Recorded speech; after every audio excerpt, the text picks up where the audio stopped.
Today on Game Talk Live, we take a look at Atari's ambitious attempt to re-enter the console race, along with other video game companies looking to cash in on the nostalgia craze. Let's get old school.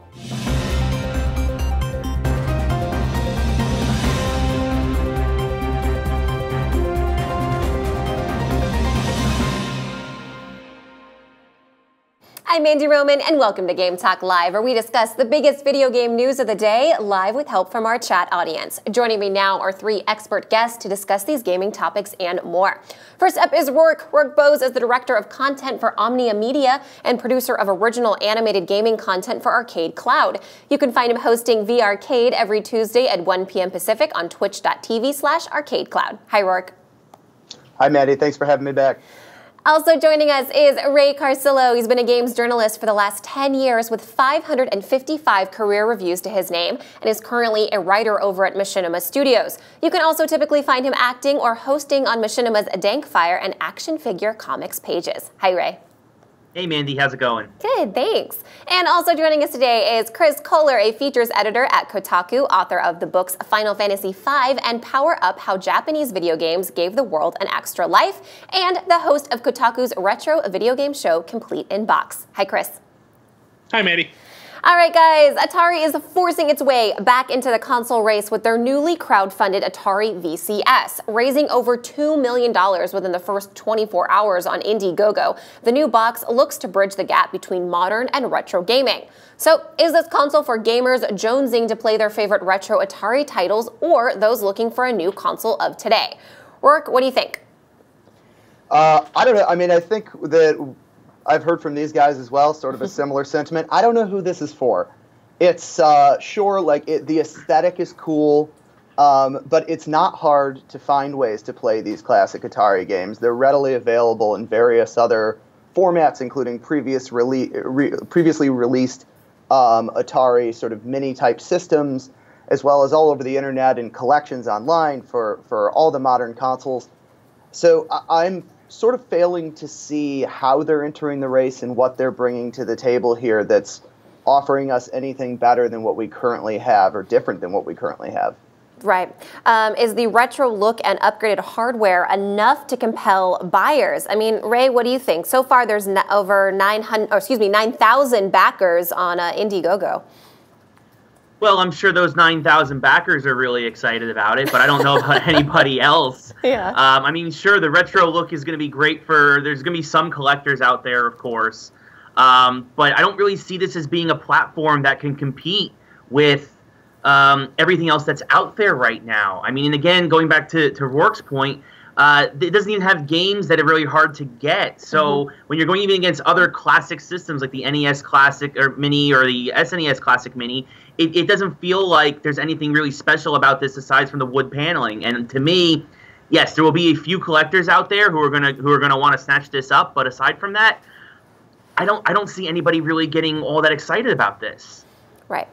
So, like we've established, playing old school Atari games is, a feature of the Atari VCS, but ultimately it kind of sounds like they're trying to go to bat with some of the major console manufacturers.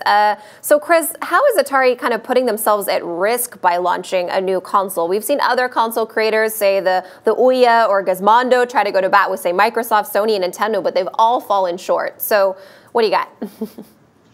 You're absolutely right, Mandy. It just never works. The last company that was able to break into the console business was Microsoft in 2001 with the original Xbox, and that was only because Microsoft was willing to just spend billions and billions of dollars just throwing as much money as it took at the problem so they could muscle their way into the console space. And it's just, I mean, it's ludicrous to think of anybody else being able to do that. It's like, yeah, Atari has 10,000 backers. They made $2 million on Indiegogo, but that's peanuts if you're really trying to get a console launched. It's so difficult to launch a console, the chicken and egg problem. People want exclusive hot games before they'll consider buying your console, but you've got to get people to buy the console before you can convince developers to bring exclusive hot games to the console. It's like, it's this intractable problem, and Atari really, it doesn't seem like they're doing a nostalgia play. Like, this is not the Atari Flashback, which is loaded up with these Atari games and it's cheap. This thing is $200. It's $200 and a controller is $50. $250, that's what an Xbox One S costs right now on Amazon. Like, why would you not go buy that? Why would you not go play all these Atari games on Steam where you can get them all for $10? So, like, nothing about this makes sense to me. It seems doomed. So I want to bring up the Ouya for a second here, because they also did a crowdfund campaign to launch their console, and they raised $8.5 million on Kickstarter. But I have to ask, I mean, how many owners of an Ouya do you know? I mean, Roarke, I feel like Microsoft probably took just $2 million and put that just toward marketing, or even more to launch the Xbox. So do you think this Atari VCS will be any different?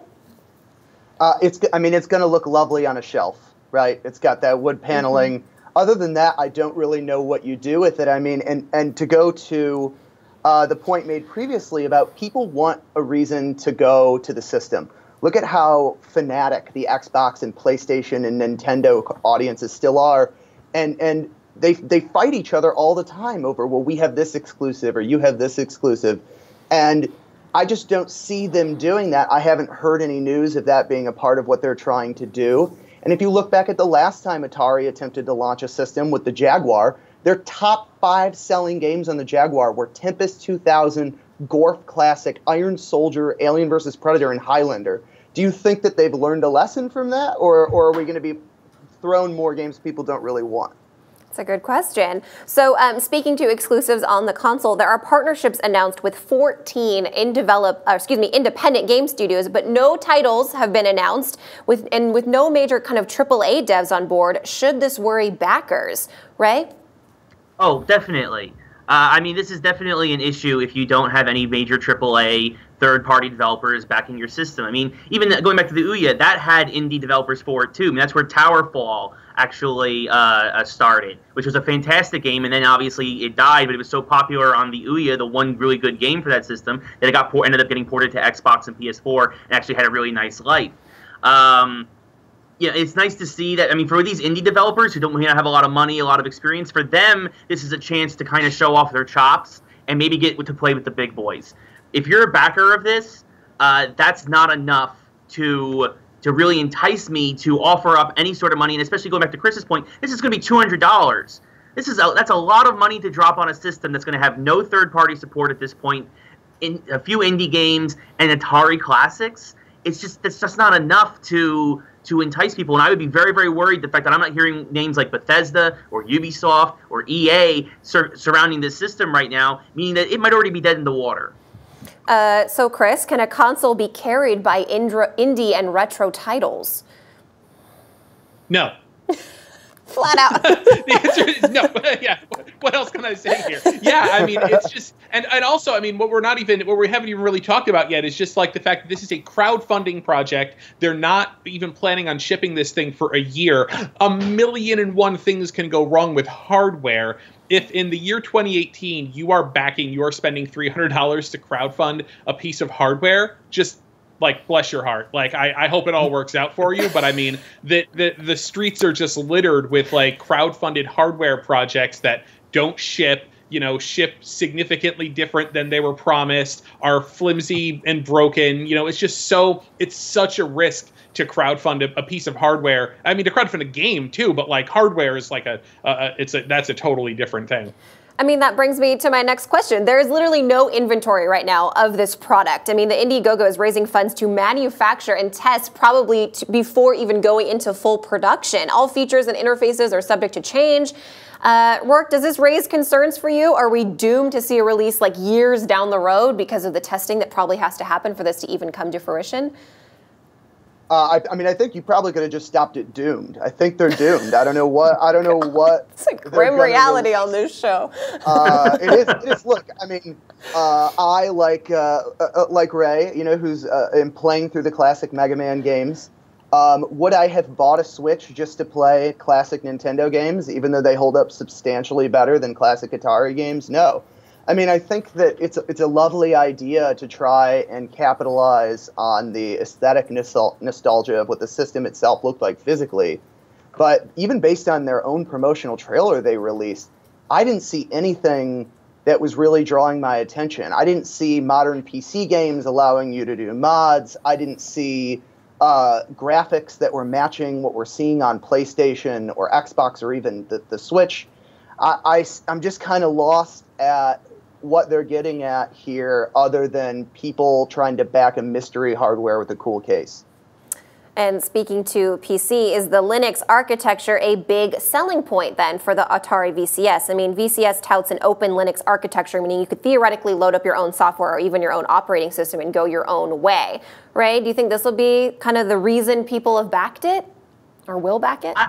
I don't think so, because I think when you're dealing with PC players versus console players, I think that's two very different monsters. And I think that like trying to bridge a gap by just putting Linux on the system and hoping that PC players will come over and mod it in a way that'll suit their needs, I think is asking and expecting a lot. Most of the time, if you're a console player, especially if you are banking on this because of the nostalgia of the Atari, like that you don't have the idea that I'm going to get this and I'm going to trick this out. I want this because you want it to sit on the shelf and you want to play the games that come out for it or that it's going to ship with. I think it's a great idea, and I'm sure there are going to be a couple of tech heads out there who will take advantage of this. But I mean, we're talking. I mean, the Venn diagram of players who want to just play what's on there and players who are going to get this for modding it and are going to come together. I think it's a very, very small slice of people who are getting this just for the sake of the Linux on there. Sure.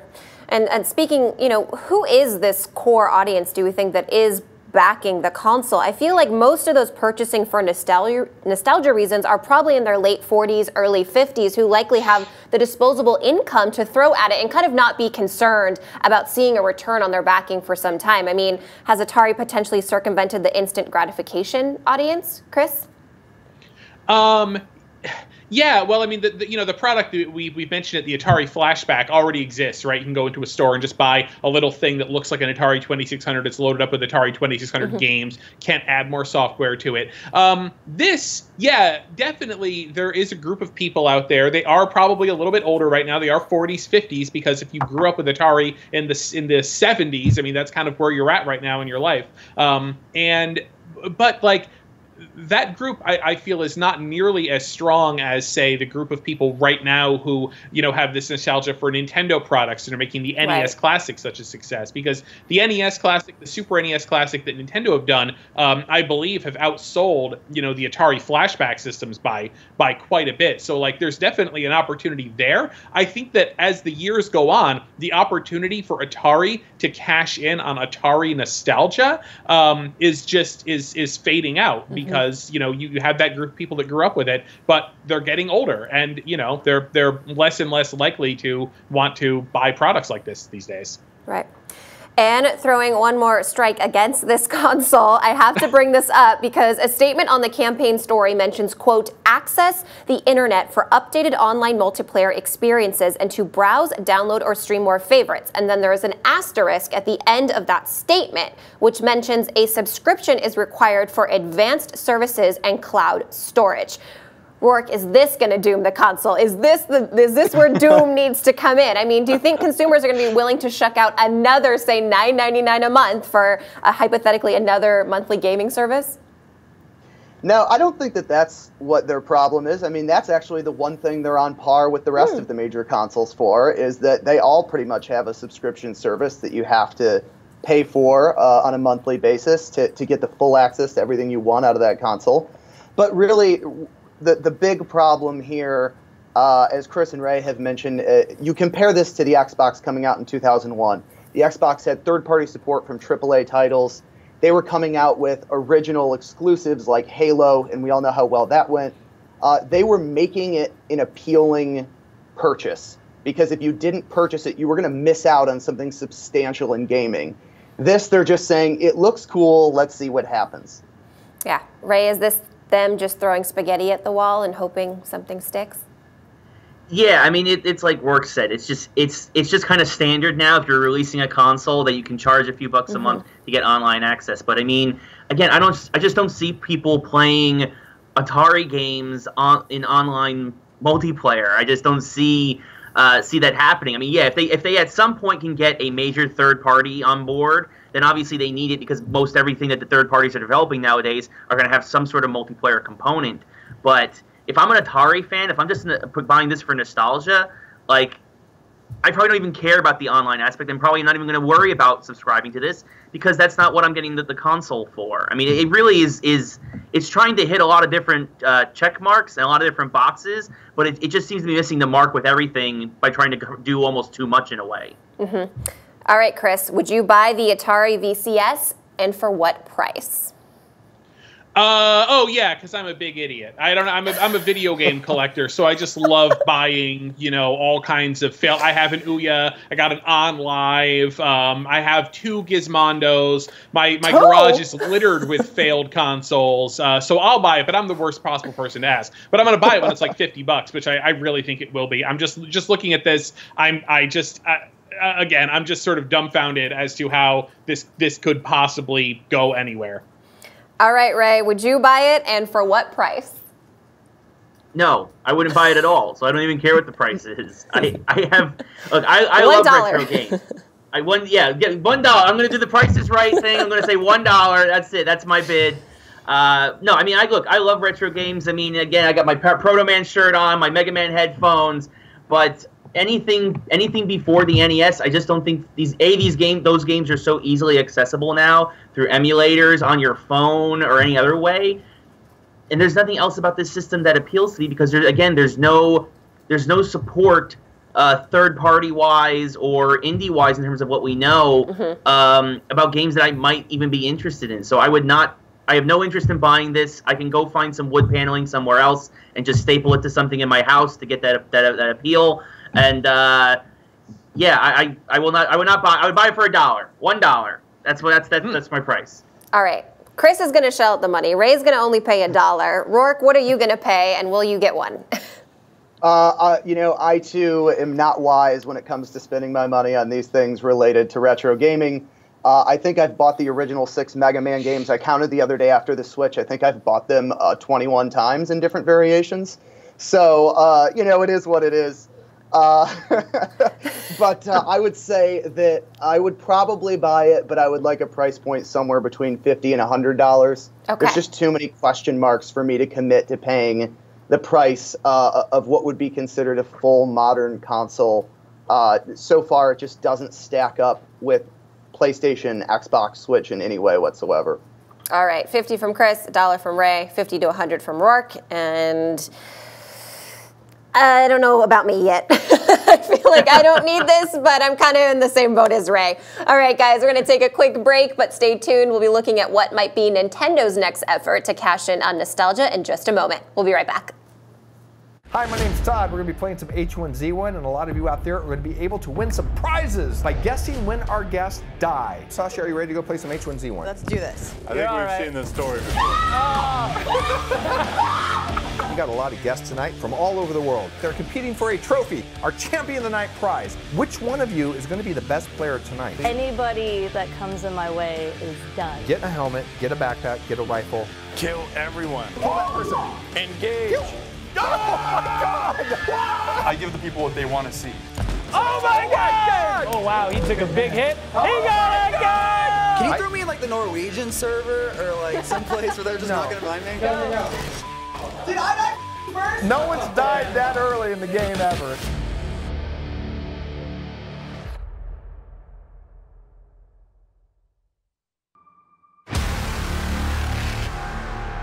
We have 75 players each here.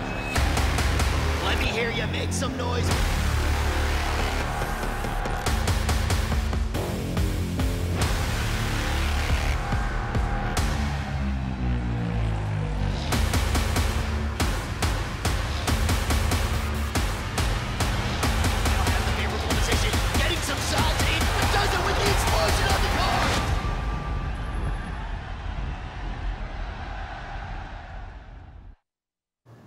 All right, welcome back, everybody.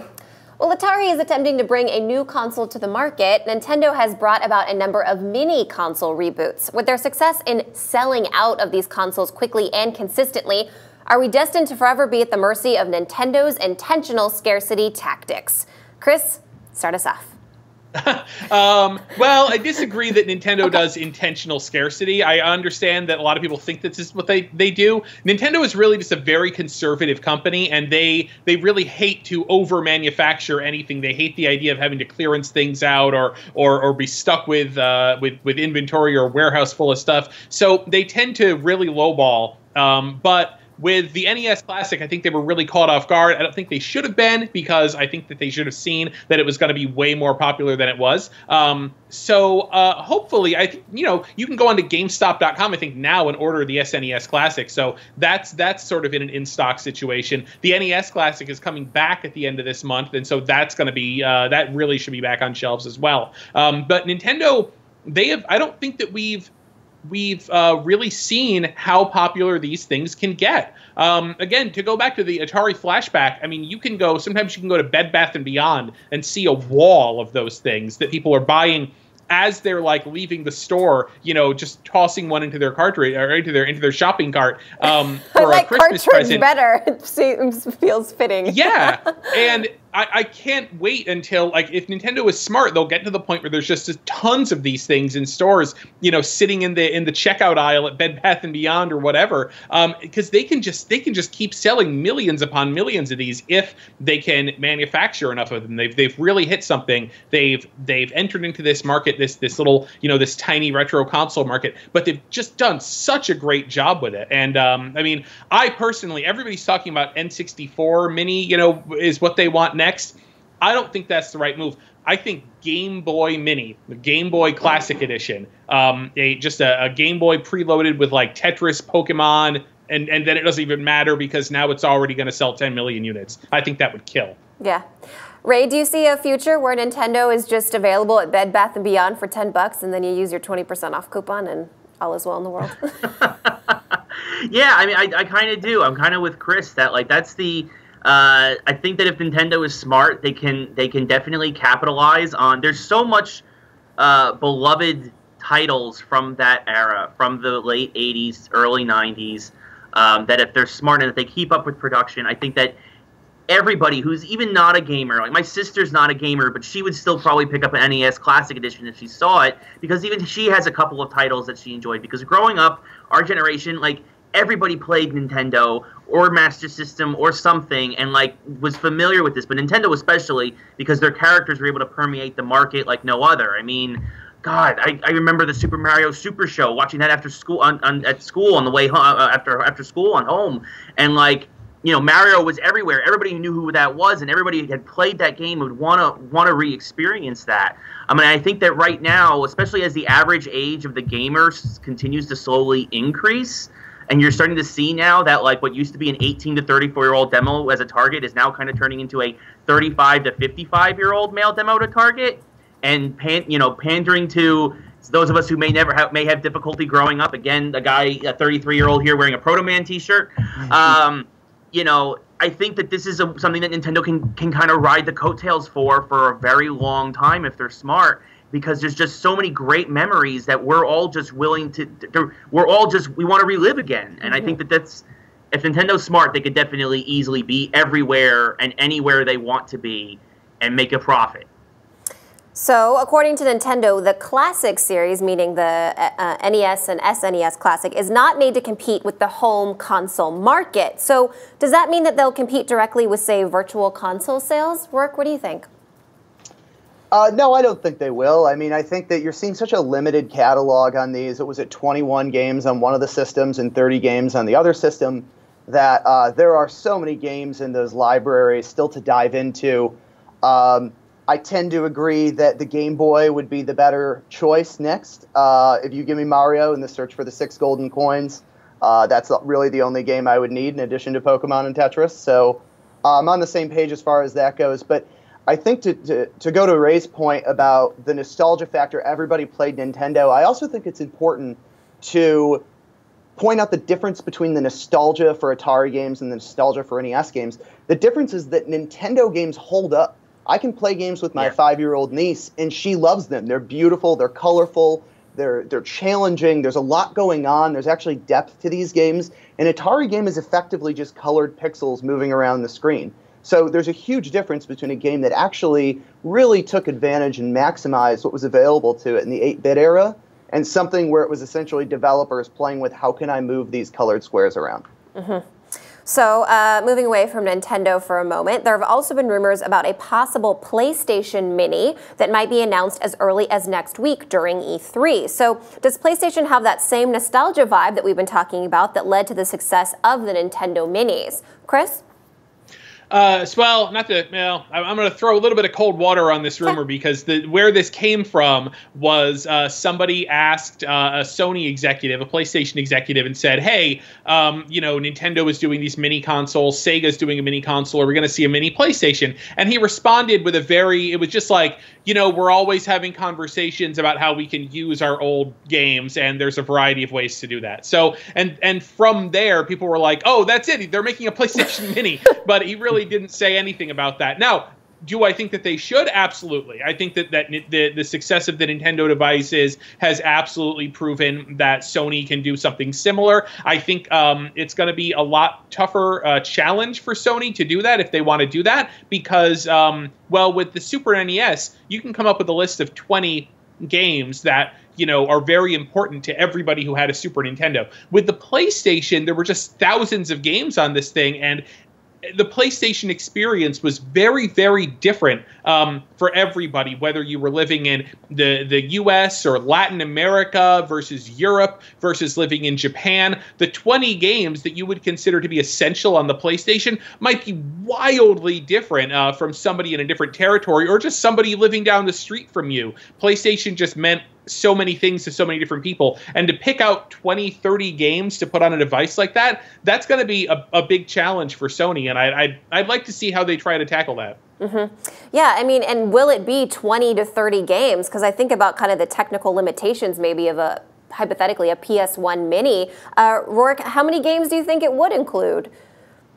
I mean, I think the best play for them would be to go bigger and to put more memory into that system because I think that's a very valid point. The PlayStation really was different to a lot of different people. Sure, there are games that they could consider classics that are icons specifically to that system. You've got Spyro, you've got Twisted Metal.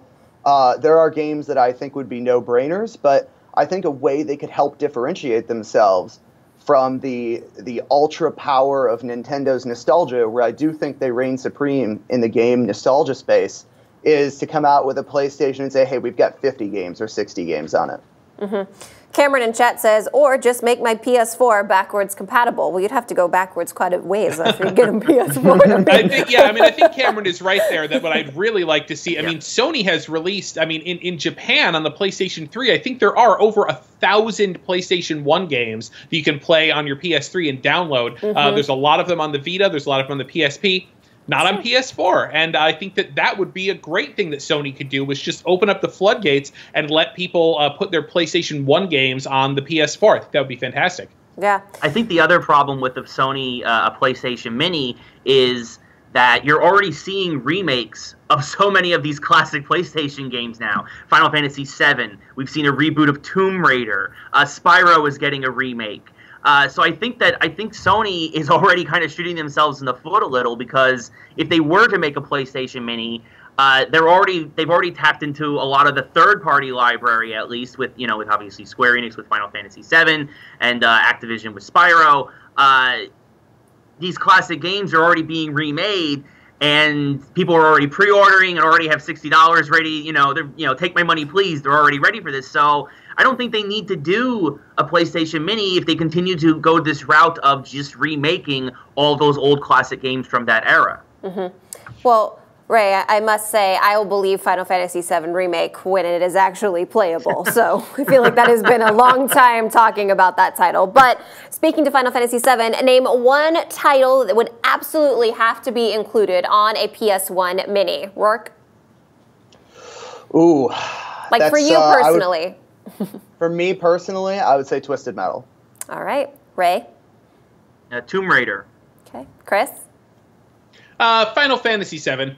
Yeah, I feel like that's the top. That's really, I feel like, the Final Fantasy that got a lot of people into the series. Yeah, for sure. Yeah. So, But you want to play a game, going back to Roarke's point about Atari games, you want to play a game that doesn't age well, go play the original Tomb Raider on PS1 and try to last 30 minutes of that. So how recent can these mini consoles go? I mean, if we're talking about a PS1 mini, does that mean we're going to get an N64 mini on the horizon? Are we going then to GameCube? Ray, what do you think? I think that already with PS1, we're getting a little too far. You could maybe do an N64 one because of the cartridge, but I think once you get post-cartridge era, I think you've come too far. Because going back to Chris's point, it's so easy now for digital games or digital-based games for you to just create some sort of a virtual console or to just open it up backwards compatibility-wise. Start putting PS1 games on the PS4, and you have solved this issue without having to construct some small plastic mold that then has to be shipped to stores and sold for $70-$80 a pop, when you can do the same thing a lot more easily with your digital infrastructure.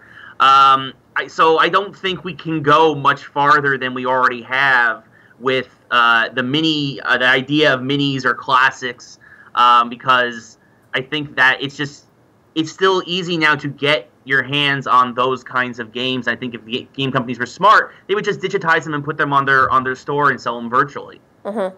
Yeah, PS4 can make a lot of bank on just selling re-releases of PS1 titles. So, all right, guys, this has been a fantastic discussion. Big thank you to all of our viewers and our guests for being here. Tell us what you're currently working on and where people can find you on social media, starting with Roarke. Yeah, you can find me on social media at RoarkeB on Twitter, or I am obviously representing ArcadeCloud, so at ArcadeCloud. We are always launching new animations every Wednesday. We are live on Twitch 5 days a week in a different capacity at ArcadeCloud on Twitch. So definitely check out our Monday night show at 6 and VArcade at 1 o'clock on Tuesdays. And check out the ArcadeCloud YouTube to see what animations we're up to. All right, thanks, Roarke. All right, Ray, what are you working on? So I got a couple of things in the can that I can't talk about yet, but I will tell you to definitely check out the Body Count Fighting Twitch stream that Machinima is doing on Tuesday during E3. It's going to be a massive fighting game tournament. They're doing a big thing at Tom's Urban, so if you're in town, swing by. If not, definitely check out their Twitch feed. And you can always find me personally at Ray Carsillo on Twitter and Instagram, or raycarsillo.voice on Facebook. All right, great. All right, Chris, what are you currently working on and where can people find you online? So my latest thing at Kotaku is a video series called Complete in Box, and it's where we take a look at old video games by actually getting a physical copy of them, looking at the box, the manual, the disc, the cartridge, and finding out what we can learn about the game through the actual physical artifact. In this age of ROM downloads that we're in right now, right? And so yeah, definitely check that out if you like old games. It's a lot of fun. My social media handle is Kobunheat at Twitter, KOBUNHEAT. I think it's right down there. So that's me. All right, thanks, Chris. And thanks to everyone who watched, commented, and shared the show. I'm Andy Roman. Don't forget to like our Facebook page and watch Game Talk Live every Monday, Wednesday, and Friday at 2 p.m. Pacific. We'll see you next time.